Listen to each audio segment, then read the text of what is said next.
सरकारने 40% गॅस पुरवठा सुरू करावा अशी मागणी पंढरपूरमधल्या हॉटेल व्यावसायिकांकडून करण्यात आली आहे। हॉटेल व्यावसायिकांकडून आता मागणी केली जाते 40% गॅस पुरवठा सरकारकडून सुरू व्हावा अशी मागणी केलेली आहे।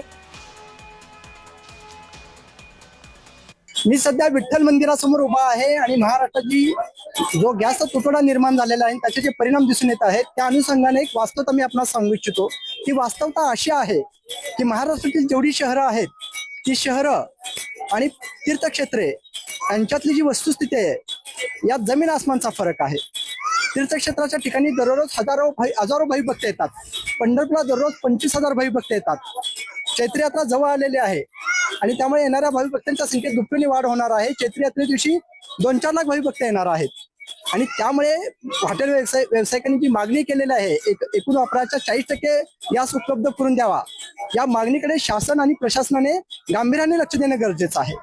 अन्यथा हॉटेल व्यावसायिक जे आहेत गॅसची शेगडी असेल इतर सोयी सुविधांचा साधनांचा वापर करून भाविकांना सेवा देतील, मात्र किमती आहेत खाद्यपदार्थांच्या ज्या किमती आहेत त्यात ते वाढ करणार हे नक्की आहे आणि म्हणूनच भाविकांच्या खिशाला चाट पडू नये, त्यांना आर्थिक बुरदण सोसा लागू नये याकडे शासनाने गांभीर्याने लक्ष देऊन जे हॉटेल व्यावसायिकांची मागणी आहे ती पूर्ण करावी। संतोष कुलकर्णी, जय महाराष्ट्र न्यूज, पंढरपूर।